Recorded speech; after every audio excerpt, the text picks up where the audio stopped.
go whenever y'all are. Okay. Great, we're ready to go. We're gonna get started. So thank you everyone for being here for this month's Issues Forum from the Columbia Chamber of Commerce. My name is Megan Lovelace, and I'm proud to be serving as this year's chairperson for the Public Policy Committee of the Chamber. This is a very important election year for our city. I think we have 3 seats up in the council as well as the mayoral race. So appreciate all of y'all taking the time to be here and address the issues important to the city. Before we get started, I'd like to say thank you to our sponsor, Blue Cross Blue Shield. I'd also like to thank the Richmond County Public Library for hosting this event, their staff for making themselves available in this nice venue. Before beginning, a few housekeeping notes. There are a lot of folks that are joining via Zoom or Facebook Live. They're going to have an opportunity to use a chat room to ask questions. The chamber staff will be monitoring and ask the candidates after we get through the questions we have staged. There are 2 districts that represent the panel, one at large and the other being District 1. And due to the number of candidates, the questions will ask each candidate to limit their response to 2 minutes. So thank you again for all of y'all being here today. And I would like to afford each of y'all the opportunity to get up and introduce yourself, tell us a bit about your background, why you chose to run for office, and then we'll get into our 3 questions. So Heather, if you're okay starting, that'd be great. Thanks for having us here. Good morning. I'm Heather Bauer, candidate for Columbia City Council at large. I moved to Columbia 14 years ago, and honestly, I came for the weather, but I ended up staying for the people. I fell in love with the city, became involved with nonprofits, running them, working with them, running technology education programs across the state, moved the Nickelodeon Theater into its new location. I was very fortunate to be one of the first businesses to move over Bull Street, got to put the shovel into the ground and helped open up the iron yard in SoCo over there. So when I chose to run for the seat, there's a lot of changes, like he mentioned. This is a big year for our city.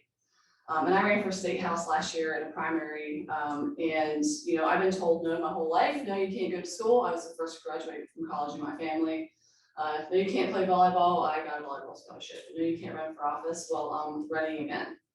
My background, my day job, I'm a project manager at Benefit Focus. So all day I work on big projects with big budgets with teams across the country to get the job done on time and on budget. And that's exactly what we're doing on council.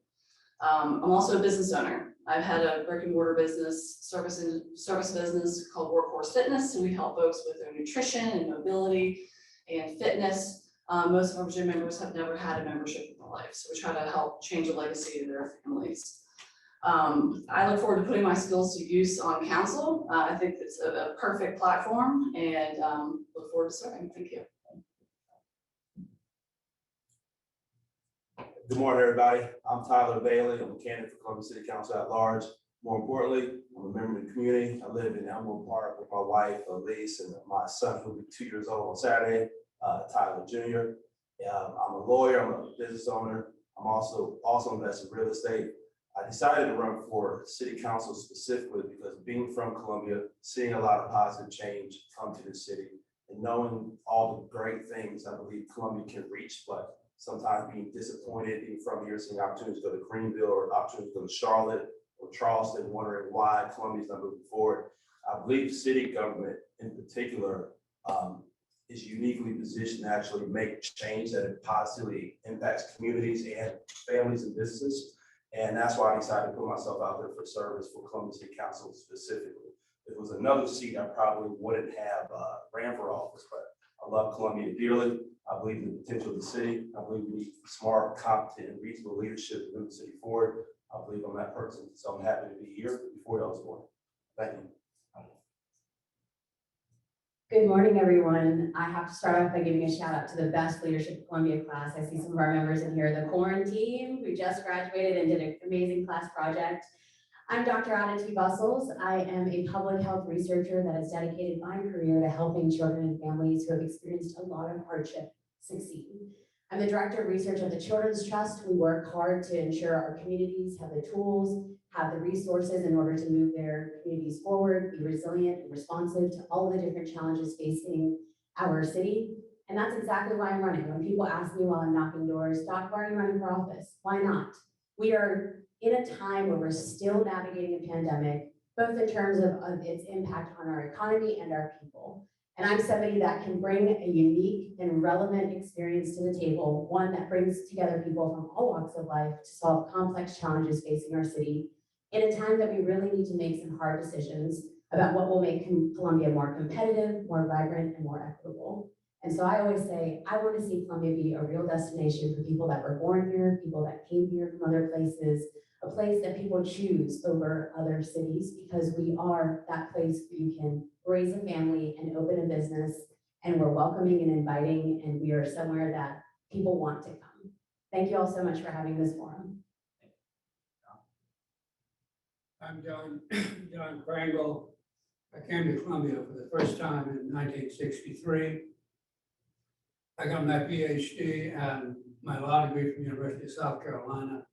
I'm a member of the South Carolina Bar.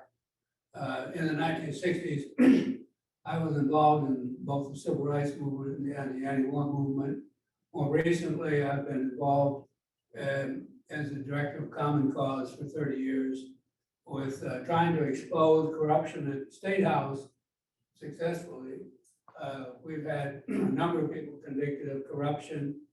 I was involved in Operation Lost Trust and advocated for the ethics reform bill that was passed in 1991. More recently, I filed a criminal complaint against Speaker Bobby Harrell, which resulted in the conviction or the indictment of 7 people, and thus far the conviction of 5 legislators, one of whom is in prison at the present time. I'm running for the city council because I don't think that the city of Columbia is playing up to its weight.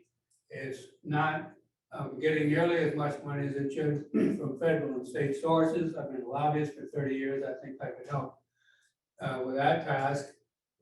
And furthermore, I'm very concerned about the amount of crime and violence in Columbia, and I advocate very strongly we increase the police force and the effort to try to suppress gangs and redirect young people into constructive activities. I'm proposing the city of Columbia offer scholarships to people who live in the city of Columbia to attend colleges in the city of Columbia. Thank you. Good morning. Good morning. My name is Tina Herbert, and I'm an attorney in town, member of the bar as well. I'm born and raised right here in Columbia, South Carolina. I attended W.J. Keenan High School, and I went to school in North Carolina. After being there for 8 years between undergraduate school and law school, I chose to come back home, and it was very surprising to my mom because I swore never to return again. But I realized that Columbia had a lot of potential back then, and that was in 2000.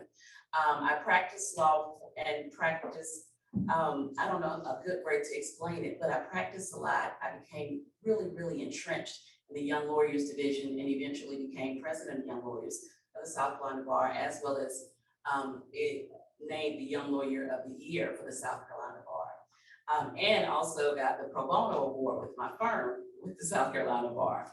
And so after all of that with the South Carolina Bar, a friend of mine ran for mayor. And when he became mayor, I decided to come to the city of Columbia. And when I got to the city of Columbia, I was exposed to a whole different world of community development and economic development. I also got exposed and got to come to the chamber and be a part of the chamber's small business group, small business advisory group. Some of the projects that I worked on that I think have been very beneficial are the facade program that kicked off the development downtown. My department invested about $500,000, and we were able to leverage it with $6.1 million in private investment. I also was able to help with the Bull Street Stadium and incorporating a workforce development program so that more people got to benefit from that project. So I'm running now because I think that my unique mix of life experiences coupled with community service, coupled with economic development and community development would really, really be advantageous to the citizens that I will be serving. Thank you. Good morning. My name is Deetra Stover Matthews, and I'm running for Columbia City Council at large. I'm going to do something a little different because while I was born and raised right here in Columbia, South Carolina, I truly want the city of Columbia to be a place where no one ever wants to leave. And I want to paint a picture for you. My husband just retired after serving 25 years in the United States Army. He was commissioned out of South Carolina State University as a second lieutenant. He went on to deploy for the first time to Iraq in 2003 as a company commander, and he took over 200 soldiers and brought each one of them back as a logistician, as a logistics officer. He then deployed again a few years later to Afghanistan. He took a couple more hundred soldiers to Afghanistan as a logistician, as a logistics officer, and brought everyone back. Then again, he deployed to Kuwait, took over 1,000 soldiers as a logistician, as a logistics officer, and brought every one of them back. My husband just retired after serving, again, 25 years in the United States Army this May. Do you know, not one single industry recruited my husband in the city of Columbia. I am running because I want to create a culture for industries, businesses are readily available to ensure that not only my husband has a career after serving his country for 25 years, but I want to create a culture for even military spouses as we travel.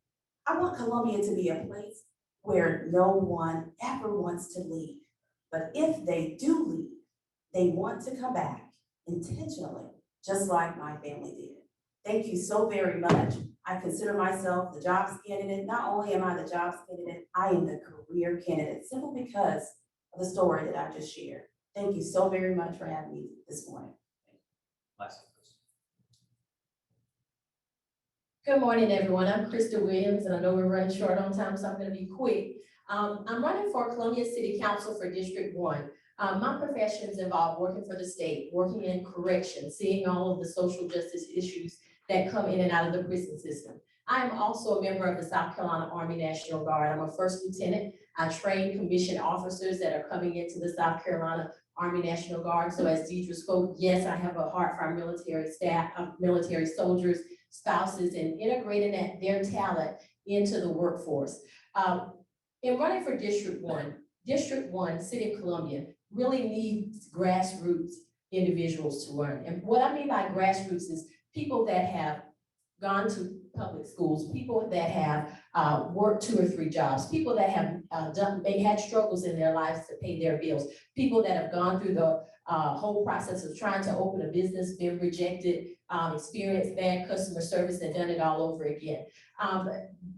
City of Columbia Council should be comprised of those grassroots individuals that bring those life experiences to the table to be able to assist those in our communities. We have to get back to the basics of community development and focusing on the people. The military have a slogan, taking care of those soldiers. So taking care of our community should be at the heart of everyone that is running for any sort of public office.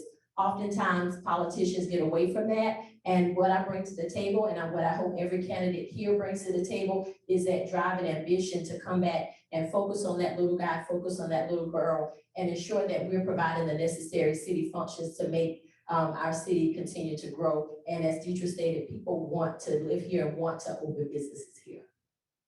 Great, thank you. Okay, perfect. So as we discussed, we've got 3 sets of questions we're going to go through, try to limit your answers to 2 or 3 minutes. One, to allow everybody the opportunity to speak, but also we have several people joining via Zoom, Facebook Live that have questions, and allow y'all to answer them. If there's specific questions for a specific candidate, for all candidates. So with that as background, we're going to switch to local government issues. And question 1 is, the City of Columbia's growth has been slower than other cities in the state, and the reasons are varying based on who's talking. What do you see as the biggest impediment to growth in the city? Secondly, what is your plan to work collaboratively with the city, county, and educational districts to enhance growth and economic development? Thank you. I think we can all agree Columbia, the Midlands has a lot of government and they don't necessarily work really well together. So something I've been beating the drum about for over 3 years now is creating a real legit ad hoc committee between city, county councils, the school districts that are in the city, 1, 2, and Lexington 5, and also our state house delegates and federal delegates whenever is necessary. So that's my plan. I can just tell you the reason we need to work together is because most of my issues as a business owner have not come from the city. It's been great to work for the city. But State House, I've gotten letters 3 years down the road from opening my business asking for some random license I've never even heard of. So there's a lot of red tape, there's a lot of tripping over each other when it comes to making business easy. The second thing is the tax issue. We know the tax burden is on business owners. I know for myself, we almost rented a building in West Columbia from Joe Taylor because we couldn't find a place to rent in Columbia. That's an issue. That's going to stagnate growth. It puts the burden on local business owners. So with that, also streamlining resources. I'm a project manager. All I do all day is find issues, streamline, save money. So not only it will save constituent services, they know what number to call, it's streamlined, they know where to go, but it's also going to save money for our city. Thank you.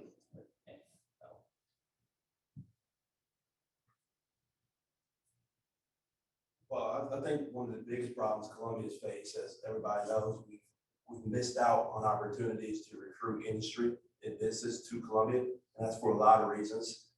One of them, the tax study that everybody's talked about, I think has to be addressed. I own rental properties, and I understand personally the tax burden that's on for our property taxes, and it's for a lot of reasons. There needs to be collaboration between local governments, Richland County School Board, County Council, and City Council for planning how we can reduce our tax burden. Ultimately, that's going to help us recruit more business who will provide jobs for people here. That'll solve a lot of our problems with crime, retaining talent, and recruiting talent. Also with that, our business friendliness here is not to the level that I think it should be, and that specifically affects Columbia when we're near so many other cities that appear to be more friendly for business. So we miss out on opportunities in Greenville, Charleston, and West Columbia. Some of our permitting processes are there. With the tax plan, there is ways we can reduce our costs, look to make sure we're not having duplicate services that we have to pay out, so we can cut taxes in that way. And also getting an agreement on a competitive tax rate that we can all get down to at a certain amount of years, and that way we could really improve our business recruitment efforts. And also, while doing that, make sure we're just looking at our permitting process, our business license process, make sure everything's seamless and efficient, so we don't lose business in nearby municipalities and cities. Thank you. As a data person, I spent a lot of time on the tax study. I think it gives us a really important picture of what the city needs to do and how we need to work with a lot of the different local entities that are in the Midlands. The number one problem in our city is that the combined property tax is too high. It's 2 times higher than Charleston, 1.5 times higher than Greenville. And while it's not something that we can directly change, right, because there are certain things that are under the school board or the county board's purview, there are things that we need to be responsible for. And the first thing that it starts with is making it easy to do business in Columbia. I want to change the culture of our city to be a culture of yes, so that when you come here and you choose here, despite some of these barriers that may exist, people know who to get the job done in terms of starting and opening their business. Our culture, our infrastructure, our customer service, that is 100% our responsibility. And we need a government that's responsible, predictive, and accountable. In addition to that, I think as the city council at-large person, it's our responsibility to collaborate across local entities to ensure the success of Columbia.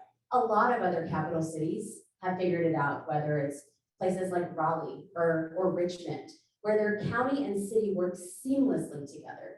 We have several economic development groups, several economic development offices, and while yes, the context of our different neighborhoods and communities might be a little bit different, the success of so much of what's happening in the Midlands must be the same. We need to recognize that the success of Richland County and City of Columbia are one and the same. And if we continue to take this fragmented approach and allow all of us to work separately, we're not going to see the growth that we need. And finally, I would say that it's important for us to recognize that yes, there are things like Act 388 and other pieces of legislation that have been real barriers. But to that, I'd say Charleston, Greenville, Rock Hill, they also have to deal with Act 388, but they figured out how to work around that. I don't want us to use that as a crutch for not continuing to see growth. I spent a lot of time with small business owners. They have been huge supporters of my campaign, and You know, when I think about the connection between small business and public health, one thing's clear, when my small businesses in my city are succeeding, we have the revenue we need to solve so many health disparities facing our city. And I'm really excited to tackle some of these issues from a new lens, a lens that's data-driven, and a lens that's willing to work with people all across the city with diverse perspectives and lived experiences in terms of opening a business. Thank you. I'm John Krangle. I agree with the points that are made by the three previous candidates. I would like to emphasize the need for job training and educational programs. I was a college professor for over 50 years, and I understand the value of education. I've seen many hundreds of my former students become successful people in the community and the state. And a lot of employers at the present time are having difficulty finding qualified employees for the job. The employers have the jobs, but they can't find the appropriate candidates to fill the jobs. So I think we need to make a huge effort in the city of Columbia to get as many of our young people coming out of high school to go immediately into job training and into a program at STEC, where I have taught in the past on an adjunct basis, or to go on to college, to go to Columbia College or Allen Benedict University of South Carolina. We have over 20 outlets of higher education in South Carolina. That's why I advocate the city provides scholarship money. Now, I didn't generate this idea myself. This was done in Cherokee County 5 years ago. The county council found that they had the jobs in Cherokee County, do a lot of light industry up there, but they couldn't find, employers couldn't find the qualified employees. So the county council appropriated $1 million in scholarship money to try to attract young people to go to Spartanburg Tech. And it was a very successful program. And they found the number of applicants increased dramatically because it was known in the community that there were scholarship funds available. Amazingly, when they got the candidates into the financial aid office, they found out in many cases they didn't need to use any of the county money, that the student applicants are qualified for enough federal and state money that they could go to Spartanburg Tech free of charge. By the way, Spartanburg Tech now shifted over this year to no tuition. You go to Spartanburg Tech to pay no tuition. We need to look at that same type of a program at Midland Tech in Columbia, to get young people to do constructive things with their lives rather than become gangbangers and get themselves into the prison system.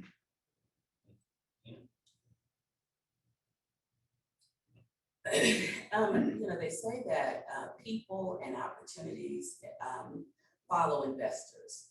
And while I've never quite been an investor per se, I do understand that concept. And so I think that our biggest problem that's preventing a higher rate of growth is our limited tax base. I read somewhere that the city of Columbia has more tax exempt property than Washington, DC. And that's pretty bad. And it's also something that we simply can't change.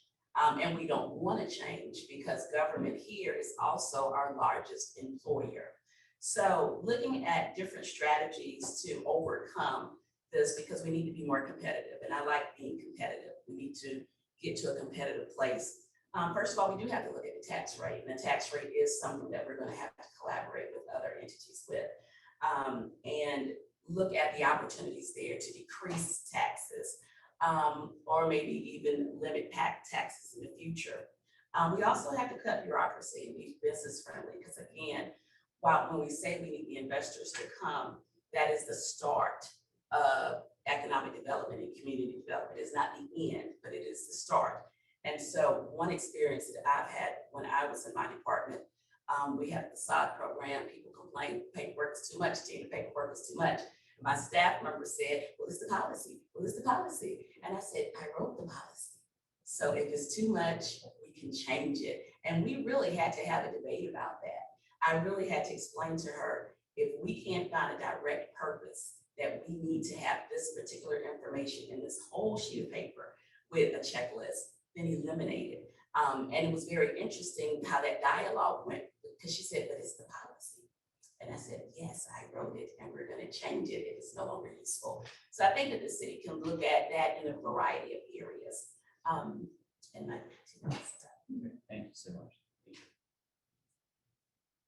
You know, I love this question, truly, because as an educator, as a classroom teacher, I believe that most of society's ills and woes show up in our classrooms every single day. Our children are walking into our classrooms shouldering adult issues.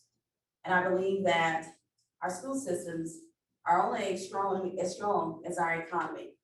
And the reason I say that is we have too many of our parents working 1 and 2 and 3 jobs. But we still at the same time expect those kids to be engaged, and we expect them to be the brightest and the best students. But that's difficult when there is an unstable economy because their parents are working 2 and 3 jobs. So I believe that we have to deepen our relationships with our K-12 institutions, our K-12 schools, and our college institutions so that we can create a pipeline that is ready for a strong workforce. I believe that, and I know that Ms. Herbert talked about that government is our largest employer. I think that's a problem. I think we have to create a culture where our private sector and our nonprofit sectors are our biggest employers. I think we have to rely less on our government to create jobs. In fact, I believe that the government should not be a job creator. I think the government should be an institution that creates a culture where jobs want to be created in that city. And when I said before that I'm not only a jobs candidate, I'm a career candidate. You know, when our students graduate from college, there's nowhere for them to go. We need to have a headquartered industry right here in the city of Columbia so that when people graduate from our premier institutions, they'll have a place to go with upward mobility. And this is why I believe we do all of these things. I truly believe that Columbia will be a place that no one ever wants to leave. But if they do, just like my family, they will be intentional to make sure that they come back. Thank you. In improving more business and job attraction to the city, this would be a great opportunity with almost new council and mayor coming in to bridge that gap between the city, the county leaders, and talking with the members of our state legislature. There's a lot of talk about the tax reform study that was done in 2020 to revamp the 388 Act 388.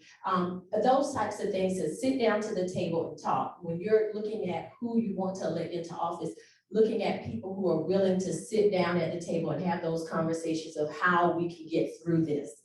We also want to help entrepreneurs create and expand existing businesses. Someone talked about customer service. So whenever we want to do something personal, we're intentional about it. So we need a council, we need a mayor that's intentional about attracting and taking care of businesses, existing businesses, coaching them along if they're having any questions, getting them to where they need to be, being intentional about that.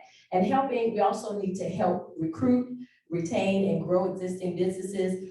Someone talked about trade schools. District 1 residents have been asking about a community trade school. Someone talked about the prison system.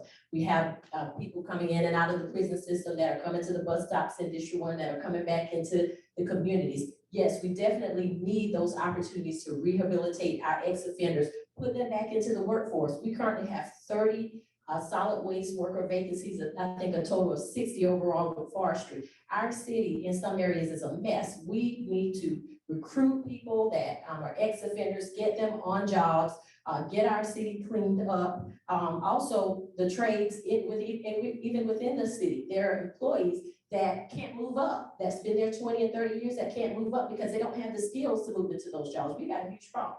We got to start taking care of our people, getting back to the basics, working with our legislatures, finding ways where we can cut spending and improve our business processes so that we can encourage growth and people to come to our city. Great answers, everybody. And thank you all for trying to stay on time so we can get off this. I know it's very hard. We're going to move on to question 2. Looking into the safety and quality of life in the city, the overall crime rate is down in 2021. However, the violent crime rate is up about 8%. What are your thoughts on what is driving the increase in violent crime? Secondly, what are your plans to work collaboratively with the city and county to lower the crime rates, to minimize its impact on business owners, quality of life, and overall economic development? Thank you. So my platform is all about getting back to basics. I think that's what drives a lot of the violent crimes that we see. So my platform is all about attainable housing. Everyone deserves a place to live. Everyone deserves clean water. Everyone deserves food on their table. And if we don't have those basic needs, we see people act out, right? They're desperate. So my campaign again is focusing on those baseline things and also creating opportunity and having a safety net for folks. It's been mentioned here already this morning, but working proactively. And again, that's what I do all day as a project manager. I'm proactive and try to solve issues before they happen. And the same should be done for our children, providing community resources, programs within the communities, especially North Columbia, I think is really, really important. So that's what I think we should be focusing on is those baseline needs. If we can take care of our basic needs, more opportunity will grow. And I think if we can do that, businesses will want to come here, move here, stay here. So thank you. Thank you.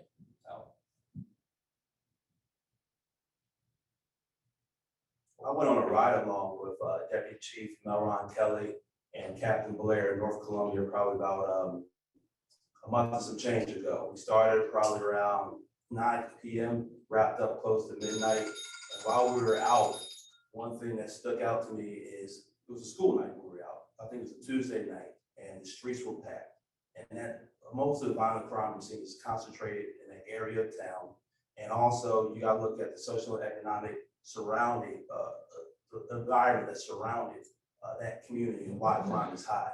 The crime doesn't occur in a vacuum. There's a lot of reasons why crime is high. One reason, a lot of these parents are out here working 2 or 3 jobs. And you have kids who are taking care of kids, able to get on, they're out on the street. And that comes back to there not being an industry here for a lot of people to make a good a living. You know, the affordable housing is the issue where you have to make at least $17.30 an hour if you want to have a reasonable place to live. So you have people working 2 or 3 jobs, kids who are out on the streets by themselves. Access to firearms is higher because people are leaving guns in their cars. Unfortunately, the car doors are open, so there's more firearms on the street.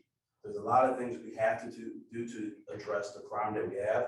Our police department is fully staffed. There's when we were working real hard that night, I felt like I was a deputized officer during my ride along just because we were in so many different places.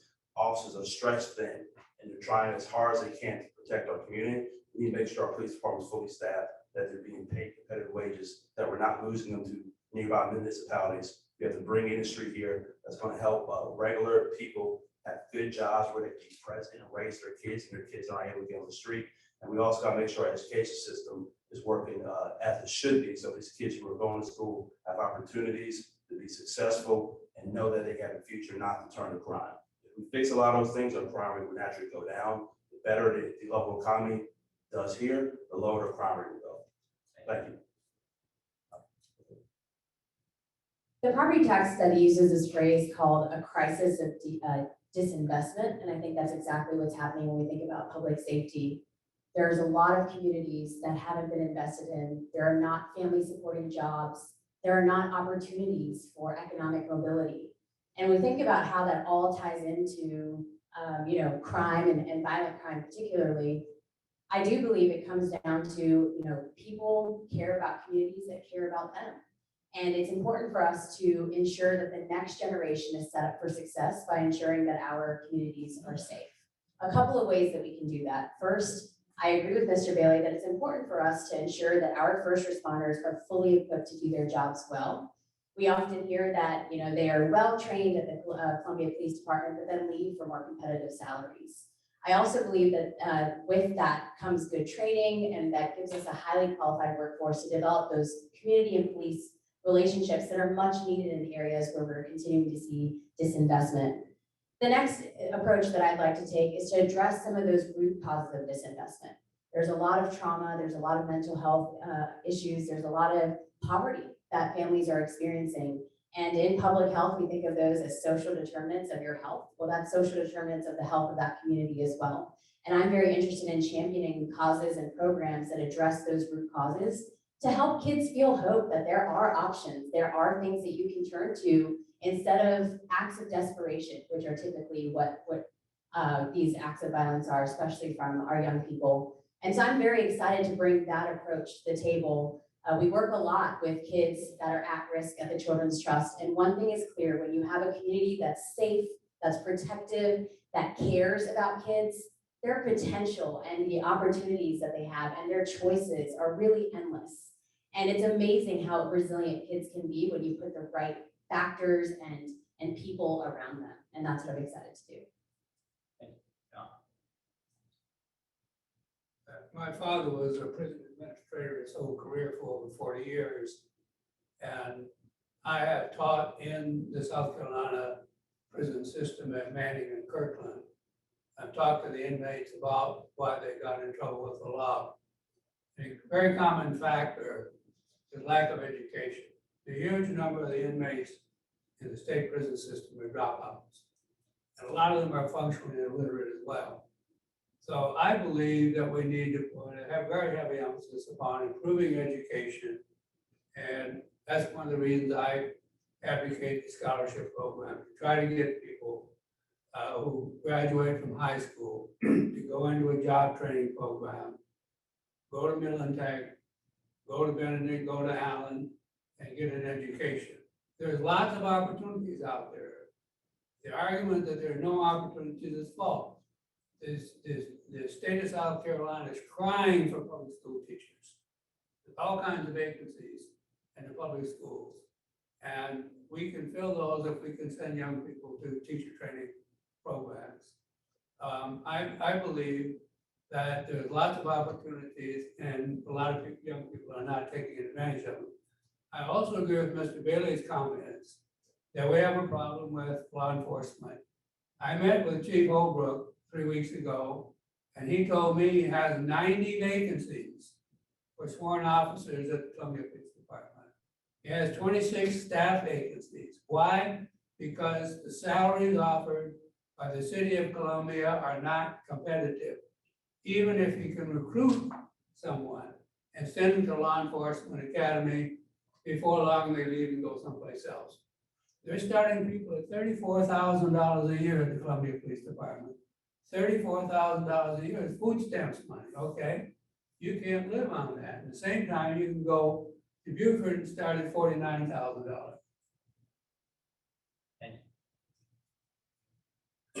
Well, I think that with the first question, what is driving high crime? I think it's the same thing that typically drives crime. I used to be a public defender back in the day, my early years of practice.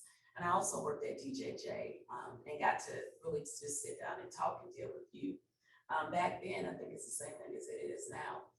People commit crimes because they need something. They commit crimes because they don't have anything else better to do with their time. And so how do we address those two things? I think one of the best examples I've always given is I have never represented a drug dealer who gave drugs away. Okay, he's, no, they they sell them drugs because they need an income. So how do we find other ways that they can use these math skills, these marketing skills, these ability to convince and persuade someone to purchase a product? How do we translate that to a legitimate business or a legitimate opportunity that they can grow and build over life? I do know that in addressing these issues, I tremendously failed my little cousin because I wanted to get him engaged. And I said, I'll pay you. You'll get $5 for every chapter you read, in this book. And my little cousin never read the book. And I was just amazed by that. And I realized we have to start thinking differently to engage our youth. And there's a program called Build Up, where they have a totally different high school where folks are in the program and they get to build a home or they get to build a building. But the point of it is every single day, they get to see some tangible progress of what they're doing. Our millennial age children these days, they need to see quick results if you want to keep them engaged. So we have to look at more opportunities like the Build Up program. And if we can engage our youth earlier, keep them out of trouble, help them find, and I agree with, we have not been investing in the community. If we start investing, I think that it will benefit and decrease our crime rate. And I also agree with the filling of vacancies. So we often talk about the zip code 29203 being the zip code that sees the highest crime. I'm a product of 29203. And I'll tell you, when I left here in 1996, you could not tell me that I wasn't prepared to conquer the world. And I believe that it's because of city leaders, community leaders, church leaders, business leaders, and of course, my parents made me truly believe that I could go conquer the world. Now, as a former educator, former classroom teacher who has primarily worked in underserved, under-resourced communities, I deeply have an understanding of what disinvestment looks like. My favorite quote of all time: "It is easier to build strong children than to repair broken men." We have to reinvest in our children. We have to show how valuable they are. Very often we say that children are our future, but I would argue children are our right now. We have to reinvest. When I came back nearly 10 years ago, when I came back to the 29203, I had two questions. What happened to 29203 and who allowed it to happen? Now, while I am the government relations manager for Conservation Voters of South Carolina, I'm also the CEO of a local nonprofit called the BRAM Foundation. BRAM is an acronym for Reading, Arts, Mathematics. We have been providing a free, these students pay absolutely nothing. We have been providing a free summer camp 6 weeks out of the summer. We just completed our 13th year. Now, we center our program on the arts, and we expose these children in the 29203 and the 29204 to ballet, to piano, to drums, to even the industrial arts like sewing, carpentry. We even expose them to ballet. We even expose them to karate. So I think it's about time that we have to reinvest in our children. Thank you so much. Thank you, Krista. In wrapping everything up that all of the candidates have said, as I stated earlier, we gotta get back to the basics of taking care of our people. I worked the first job, hand washing dishes, to now running for Columbia City Council. We have to elect people in office that understands the needs of the working class, that have worked their way up and that can work their way back down through it to help others come up. We got to change our mentality of working, and empowering underserved. We have to empower our underserved communities. We have to empower those ex-offenders coming back out. We have to rehabilitate them. We can't just isolate ourselves from the rest of society and expect things to just disappear. We gotta address it. We have to include them. We gotta get them on jobs. We have plenty of vacancies with the city. We gotta get those recruitment efforts out and get them on those jobs. Incentives for police officers, I am all for that. I work in corrections. Policing is part of it. The community is the other part. And in engaging the community to be a part of it, the business owners wanted to hire people that have made mistakes, giving them a chance to start over. Our trade schools, District 1 has been asking for a trade school for years. We have to, that underserved population, we got to educate them. We know even at our state level, we suffer with education issues in this state. Our church program, someone talked about nonprofits having a lot of territory in the city. Let's put them to work and bridge that gap. Have those churches, those nonprofits offering programs to educate and empower our underserved communities, addressing things like gang violence, crime, integrating, as I stated earlier, our ex-offenders and connecting our business owners with the community. I talked with one business owner about doing a clothing drive to provide clothing for interviews for people that are ex-offenders or homeless that are looking for jobs. Affordable housing, that's a big thing when it comes to crime. And, I just want to say this for the record: if there are individuals out there that are trying to improve the housing crisis by offering that affordable housing, let's support them in that, not fight them on that, and ensuring that our residents here have access to healthy food, because nutrition and mental health goes hand in hand. I would say before we go to the next question, very important subject. You all did a great job highlighting the issues and have obviously studied this a lot. It's an important issue. Thank you for all your thoughtful, well-detailed responses. Last question before we open it up to the group final question is Columbia, being South Carolina's capital city, home of the state government, the University of South Carolina, Fort Jackson, provides a diverse population of business people. What do you see as the biggest issue facing our city, and what is your unique approach to resolving these issues? I saved the most broad question for last. How about that? So we're okay on time, so I think we need to give them a little, extra minute to answer this. We can get back to that. That's no problem. Can you repeat the question one more time? Absolutely. So Columbia being South Carolina's largest city, home to Fort Jackson, home to the University of South Carolina, as candidates, what do you see as the biggest issue facing our city? And what is your unique approach to resolving these issues? And if y'all have already addressed that or some form of one of the subjects you've already covered, you can reiterate that point of something. With this opportunity to give you something outside of the economic development and crime features of these previous two questions. Go ahead. Thank you. Sure, I think, again, back to my first initial things, we have a lot of government here that doesn't necessarily work together. But something from my experience, especially with the military being here, USC, we've talked about education a lot, but I've run tech education programs across the state. I've worked at nonprofits who's done this kind of work. So I think having that base here, military base, is really important to work with them and offer jobs and train them and get them put in jobs in Columbia. So that's the first thing, but back to ad hoc committee, I do think that the city could have done a much better job if they were more engaged with what was happening at the State House, even having relationships with the federal government to make sure that we have the funds in order to fix our infrastructure. I've talked more about potholes in my 3 years of campaigning than almost anything else. So that's another important issue to tackle as well. Thank you. Howard? We have a ton of important issues. Wages are stagnant here. Wages are stagnant here. I believe there's a report that came out not too long ago saying that only Hampton County's wage growth is lower than Richland County's in the last 10 years. I mean, if anybody's been to Hampton County, there's not any industry there. We have government here, we have military, we have USC, education's big here, but we haven't defined ourselves, and there's no defined industry for Columbia specifically. I think that's our biggest issue. And if you go up to the upstate, Greenville, Spartanburg, the low country with Charleston, Berkeley County, there's defined industry.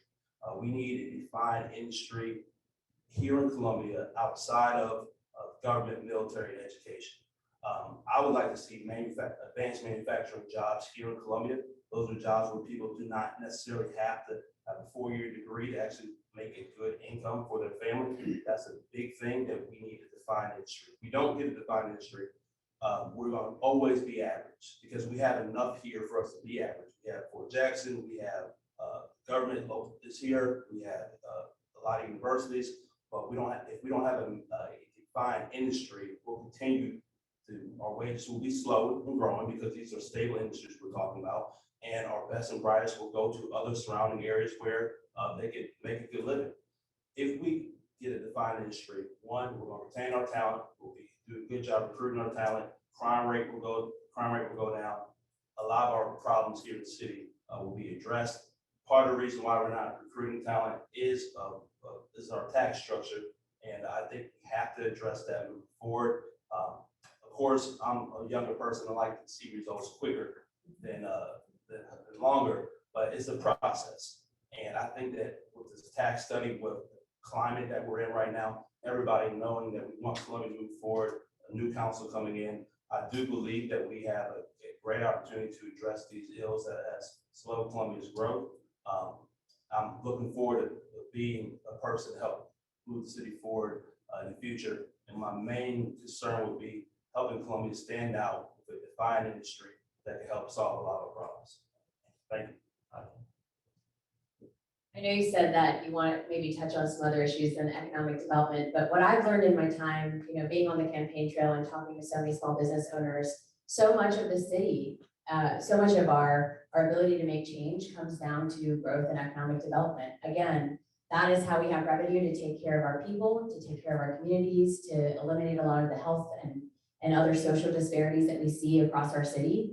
And so I think that our number one issue continues to be that we are not a competitive place. I think that, even my time serving on Columbia Opportunity Resource, we constantly hear from young people that there aren't jobs that turn into careers here. We don't have a talent problem, we have a jobs problem. People want to stay, they can't find opportunities to succeed. And when we make Columbia competitive, and we've outlined a lot of ideas today, so I'm not going to take too much time to go over that, we'll start to see our income, our wages go up. We'll start to see opportunities for people from all walks of life to be able to meet their full potential. We'll start to see resources coming in that improve our education system, that ensure that people have the resources they need to take care of their families. And most importantly, we'll start to see our city get on the map as something other than being a college town. We deserve that. We have so many amazing assets here, many of which that you listed in the question, but we're not working together and we're not working smart. And that's what I'm really excited to do. I'm a public health researcher. I connect the dots every day between sectors to help move our city and communities forward in order for us to advance the well-being of our people and the well-being of our city. And I'm very excited to bring a new, fresh, outside perspective, a perspective that's never been on city council, to really move Columbia into that destination that I think it can really become. Thank you. You can't talk about improving Columbia without improving the economy. I've often wondered why the city of Columbia has not tried to attract financial firms.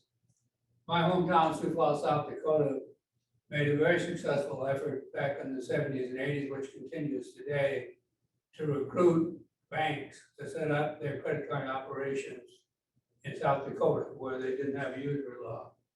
And the amount of money that's flowed into Sioux Falls and the amount of growth is unbelievable. The city went from 50,000 to 200,000 in the last 50 years.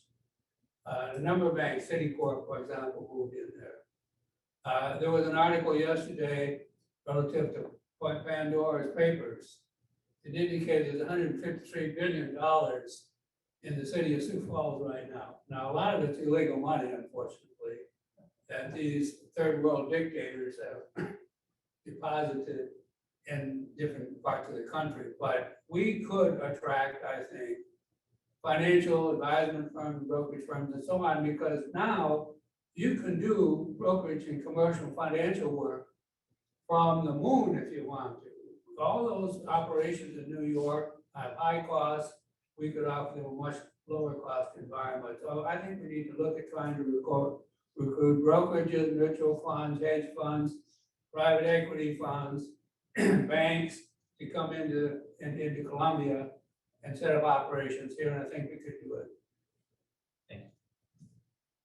I think that the biggest issue facing the city of Columbia, particularly from a District 1 perspective, is how we utilize and prioritize economic development.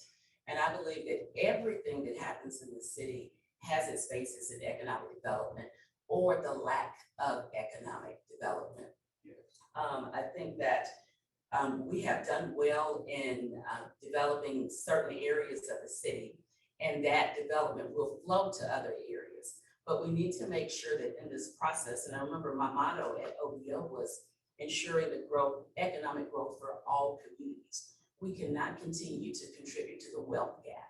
So as economic growth and opportunities come, we have to make sure that minorities, women, people in every district have the ability to grow. Because if we do not, for example, if we continue to contribute to the wealth gap, the have-nots, those are those folks who are breaking into your homes, that are stealing cars, that are committing crimes because they don't have any resources.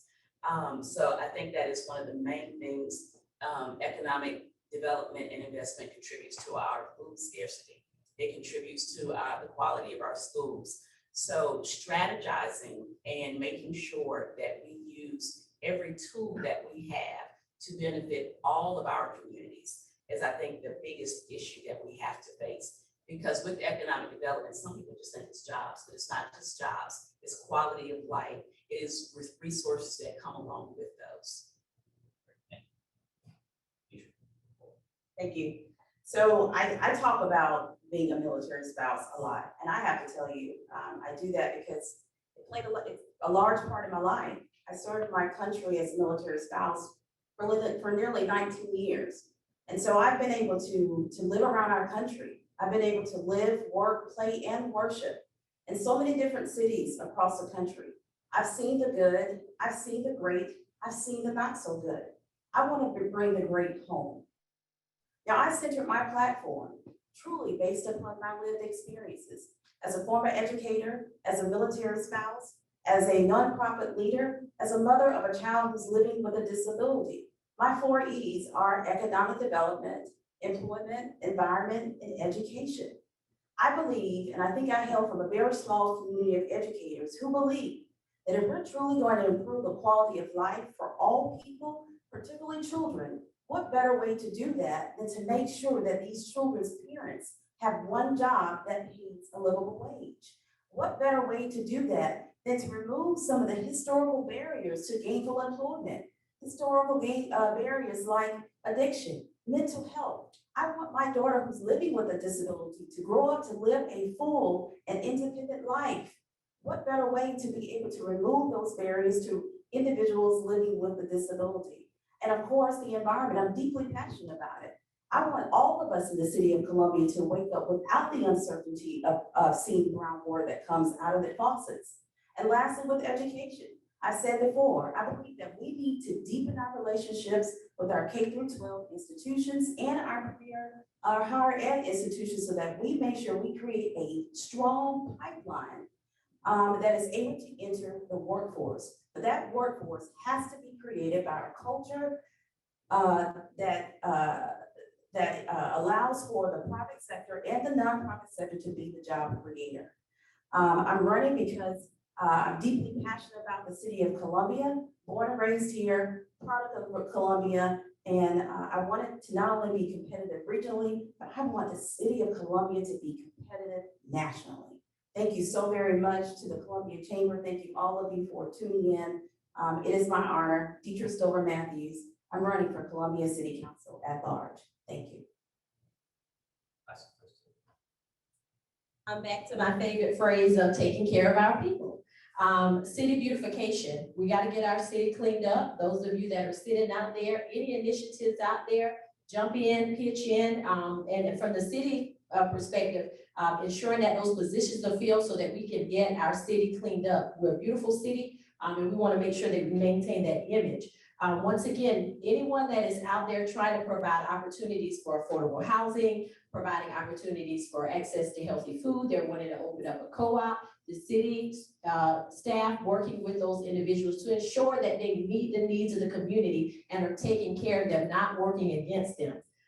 Educating our community, ensuring that our communities are healthy, promoting walks and physical fitness, using our parks and walking trails for that connectivity. Hey, let's take a 2-mile walk downtown to a business and have lunch and walk back. But promoting that overall health. We want to support our businesses filling up these empty storefronts on North Main in District 1. And with our mental health services, we want to ensure that we are centralizing them, not taking those services away, because as Tina stated, we still have to live with individuals that have that are differently able, that have different issues going on, social justice issues going on in their lives, and we have to provide those services to address those needs. And just to tie everything up in a nutshell, ensuring that even though we're elected city officials, but we're also working with county and working with our state, because all these issues that we talked about today, they also affect us all the way up to the state level. So working with our state and local leaders to come up with that package plan to make our entire state great, and the city will follow suit. Great, thank you everyone. Great answers. Before we get into, we've got a couple of audience questions or possibly from live stream. But before we do that, given our limitations on time and the number of candidates, suggest everybody in the audience or those tuning in via Zoom or Facebook Live, if you have additional questions for each candidate, we place their contact information on the Chamber's website at colachamber.com. So I'm going to look to Henry or Susan. Who am I looking for the questions? We're going to do audience questions first. Yeah. Yes, sir. One question. So it's obvious that we have a lot of work to do. But just in this scenario, pretend with me for a second. If you have your top 3 closest friends and they do not live in Columbia and their families, and if you were going to write a letter to them and try to convince them as to why they should consider moving to Columbia, South Carolina, just what would you say in that letter?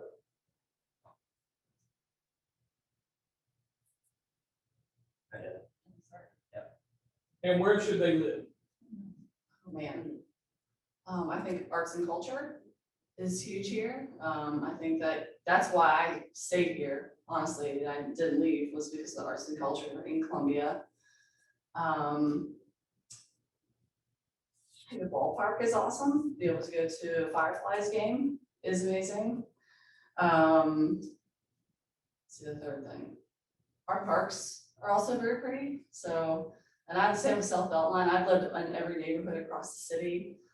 So somewhere downtown, I used to live on Main Street before I bought a house off of South Beltline. So if they're a young family, maybe somewhere a little bit outside of Main Street downtown, they can ride the Comet in or ride their bikes in the neighborhood. And remind all first questions, your 3 favorite things that you pitch to your friends to do. So, If I was to write a letter to my friends, which I probably wouldn't do, I've written a letter since I was probably elementary school to the president.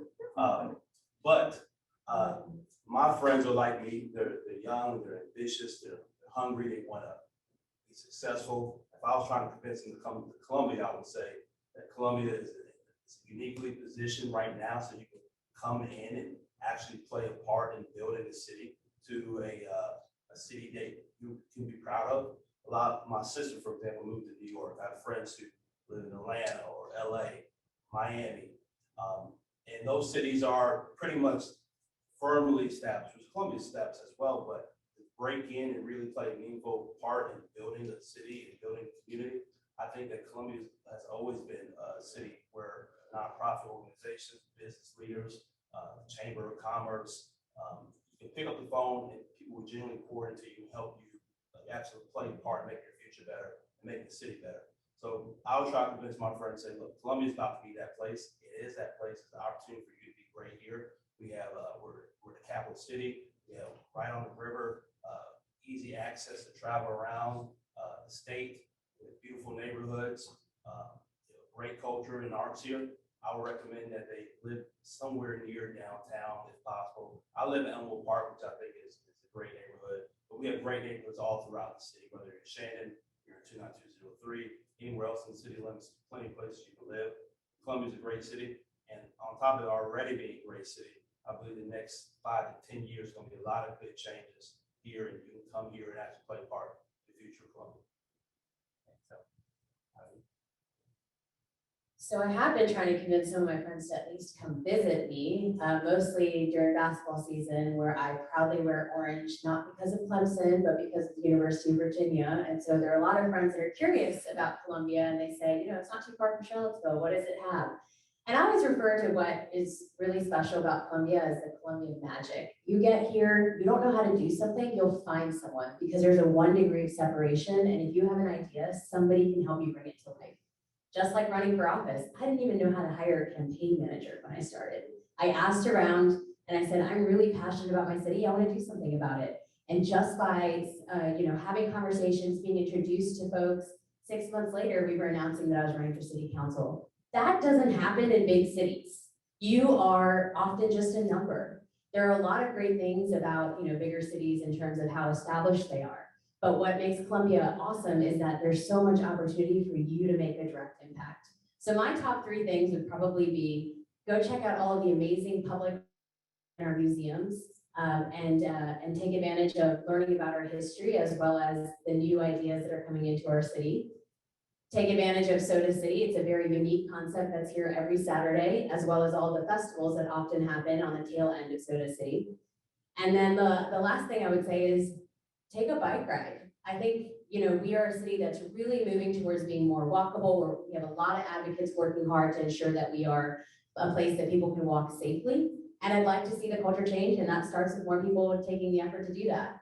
I am Tyler's neighbor. I live in Earlwood, which I think is an amazing neighborhood that has experienced a lot of growth in a short period of time. I'm a little biased, I would say move our direction. But I think that there's a lot of wonderful neighborhoods that I've enjoyed getting to know during my time on the campaign trail. So anywhere downtown is what I would say.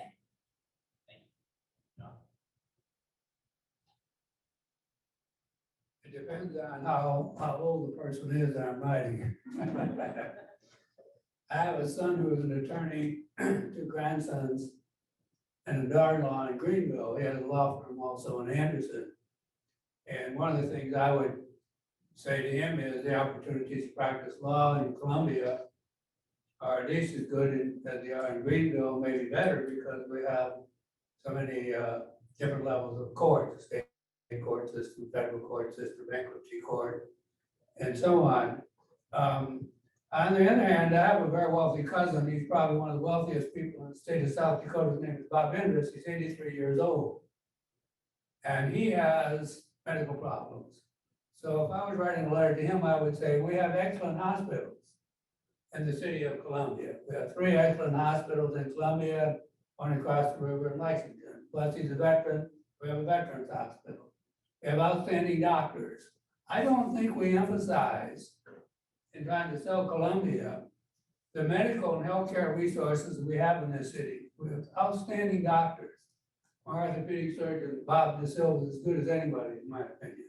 Did a wonderful job on my knee when I had cartilage.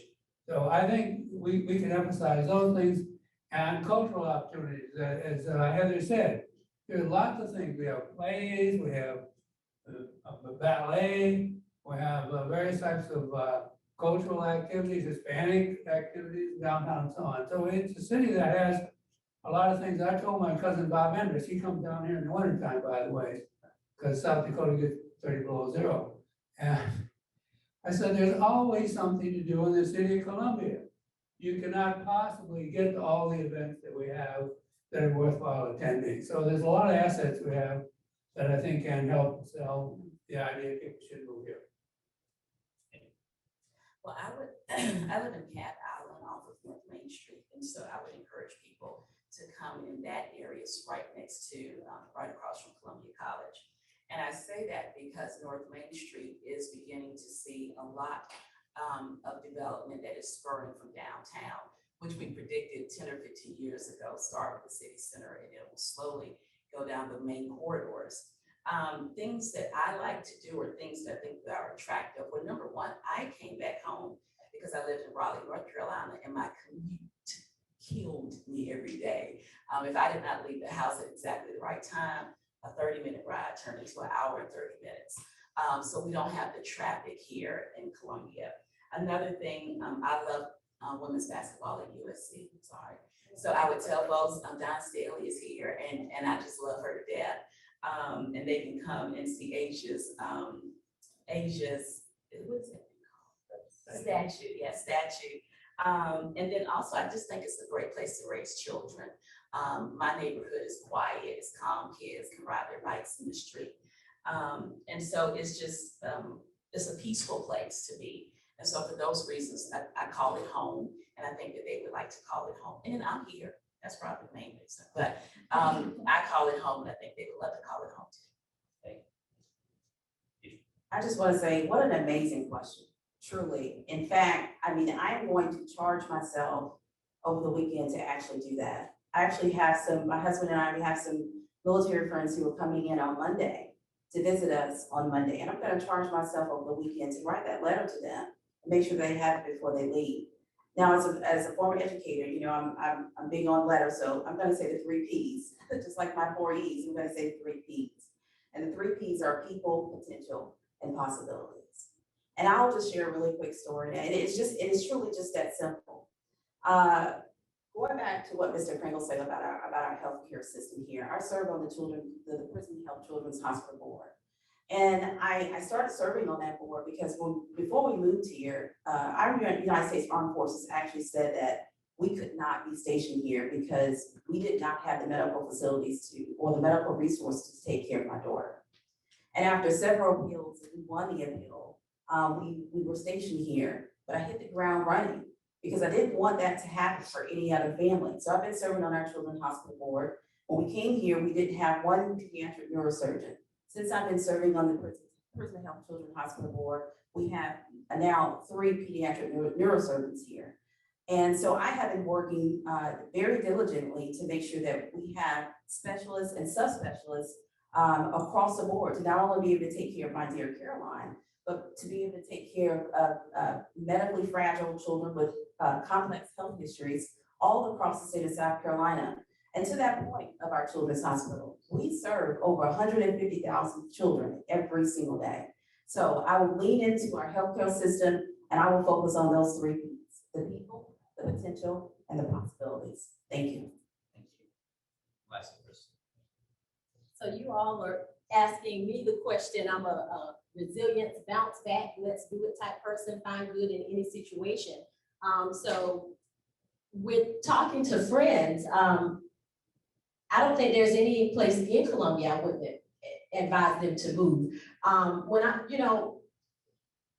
My thought process is, as a human being, we should try to wake up each day figuring out a way to contribute to the communities and the environment around us in some small way. So there's not a place that I wouldn't ask them to move within the Columbia, but I would ask them to start with District 1, as I always do, and bring that creativity with them to improve anything that is lacking.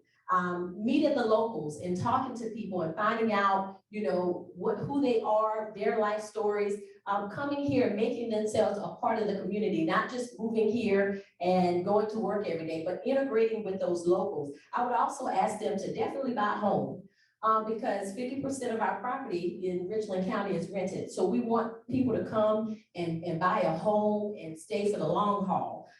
We have a great arts and culture scene here, and that's getting in with those locals, talking with them, getting to know what their talents are, finding ways to support them, finding ways to do community events to involve that talent to bring that tourism here, because we have so many opportunities for tourism here that we are not. I go to Charleston a lot and I come here and I'm like, there's a lot of talent here that we really need to utilize, to bring that to improve that tourism base coming into Columbia. I would also tell them when they come here to use this as an opportunity to be an advocate for change, anything that they want to improve, to get out and do it. Because the purpose of our human nature should be to want to change anything in the world around us to make it better. We have a great diverse group of people, and I tell my friends to come here and come on, let's get to work. Just as I would if I lived anywhere else. Because each day that we wake up, we all should be asking ourselves, what can I do today to make some small change in the community around me? Thank you. And I can't believe as a father of a 6-year-old, 7-year-old, if y'all add to your list, the zoo, number 4, wow. Keeps me very entertained. It's not Yes. fair to say. We got time for one more question. Yes, ma'am. All right, good morning, everybody. Well, yes, many of you talked about engaging the community, economic development for all. Tell us, how did you build relationships with underserved communities and ensure that they're informed, because there's many projects going on around the city that impact them, but they're not aware. So how would you inform them about the growth that will impact their community? Yeah, so I'm the type of leader and project manager where I do not like the top-down approach. I'm very much sit at the table with you and determine how you envision your community to be. So my pledge to you and communities who I've talked to for the past 3 years is to constantly be present in their community, go to their neighborhood meetings. I want their buy-in with plans that they see their future. When it comes to rezoning, when it comes to hopefully getting new grocery stores in North Columbia, I want their input just as much as anyone else's. So I would start there. My goal is to be at the table with you to make those decisions for your community. A lot of times politicians come to certain communities when it's election time, when they want to seek office, and then when it's time to, if they're during re-election, if they have somebody who's contesting the race and they never hear from or see them until those times. I view leadership through the lens of my life experience. My parents are pastors. I've seen them serve in our congregation since I was a kid, being there for them in good times and bad times, maintaining good communication with people that you have the privilege of serving, and never being scared to stand up and fight for them when that time is necessary. Leaders need to collaborate and always be present to the people that they're serving. And so that's how I view leadership. So not only when there's a decision that's going to affect the community, but also it's important that before a decision is made that's going to affect the community, when it's just even in brainstorming phase, that the community is brought in and has the opportunity to voice support for it, concern about it, or how something can be done better, rather than their decisions being made in local government, and after they're made, the community doesn't even know what happened because city council meetings are at 2 o'clock and they're struggling to even find work or work provide food for their families, and they don't know what's affecting them. So it's important that the leaders who they put themselves out there and they vote for are doing whatever's necessary to keep the community informed of all progress, collaborate with the community, maintaining open lines of communication. So there aren't any surprises, and it's a collaborative effort to move forward. Thank you. I want to harp on the word you said, inform. I don't want to just inform. I'd like to work alongside communities to make decisions that affect and directly affect the people that live in them. I think leadership, it is about stepping up and using your platform for good, but it also means sometimes guiding from the side. I am younger. There are people that have been doing this much longer than me. And as a researcher, I want to gather as much data as possible to make the best informed decision possible. And so I'd like to continue to attend neighborhood meetings across the city to learn more about the different needs and concerns facing our constituents. I'd like to develop regular communications through town halls I'd like to hold on a regular basis to be more accessible to all of the different neighborhoods across our city as the at-large member. And I'd like to continue to sustain a lot of the great work that's already been happening in these communities, and not just come in and completely change things. I think it's important for us to preserve and honor so much of the history and recognize that we have a lot to learn from that as we move forward in this next chapter of Columbia. Thank you. Thank you. I do think that public officials are doing a poor job in the state of South Carolina in communicating with citizenry. I think the legislators do a terrible job, to be honest with you. And I think the city council in Columbia has not done a very good job either. I would advocate that the city buy time on Black radio, have a program every week for 30 minutes talking about what's happening in the city of Columbia. To buy advertising in Columbia Panorama, the Nate Abrams newspaper, which is now run by his son, to make sure that people in the community know what's going on.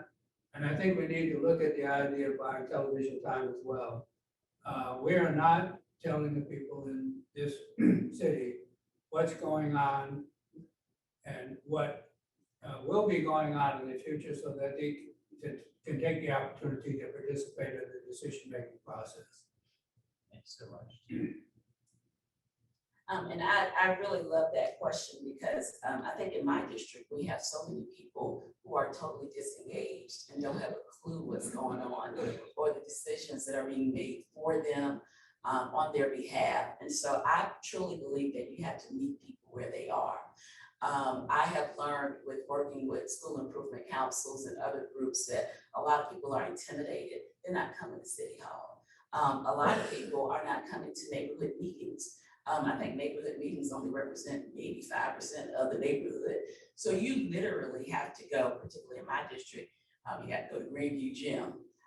You got to go where the fellas are. And I say that because I do believe that Black men in District 1 are the most disengaged and don't have the information. So you have to go where they are. I was talking to one of my good friends. She was like, well, there are a couple of guys and I think they'll be good. And, but I can't get them to come to the neighborhood meeting. I said, don't even try. How about we'll have one of these things that they call a porch party. How about you invite them to your house because they're comfortable with you, and I'll meet you there at your house because that's a comfortable space for them. And I also said, and invite a lot of people so that if one person asks a question, it may be a question that someone else is thinking. The other thing is, and very simply, is as a litigator, I'm taught that I need to speak at a 6th grade level because that is the average education of a juror. Newsflash. So when I talk to people, I don't say economic development because they don't know what that means. I say we got to get some jobs or we need to open some businesses, but you have to really meet people where they are, whether it is locale, whether it is their educational level, whether it is their understanding, so that they feel comfortable to become a part of the process. And that would be probably one of my bigger goals, is to have more people engaged so that they understand the decisions that are being made and so that they know how to have some input in those decisions. I too love that question. I said before, my life's work truly has been serving in underserved, under-resourced, and very often underrepresented communities. And I believe that those who are closest to the problem are the ones who are closest to the solutions. And while I see myself as a visionary, you know, for my lived experiences, I'll tell you, since I have been on this campaign trail and stood on so many doorsteps, I have deepened that thought of, I believe those solutions are very often found with those who are closest to those issues. And to Ms. Herbert's point of meeting people where they are, I think that has to come with a very deep sense of humility, you know, and I'll just say it right there, you know, and leave it there. When we go into communities, we have to humble ourselves. We have to see ourselves as a bit of student, as opposed to as a professor all the time.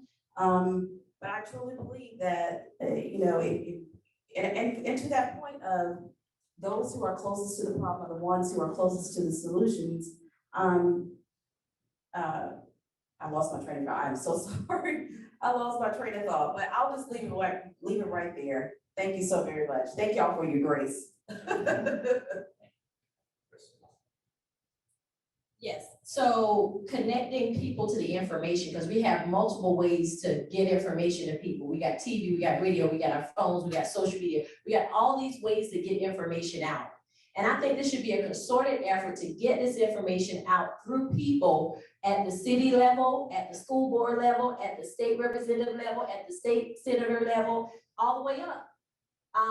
There is a need, as most of the candidates up here have stated, for people to hold their representatives, officials accountable to the communities, getting out into those communities and talking to people. I go in communities where people will tell, they've never seen any of their elected officials, never. We have to get away from that as a state.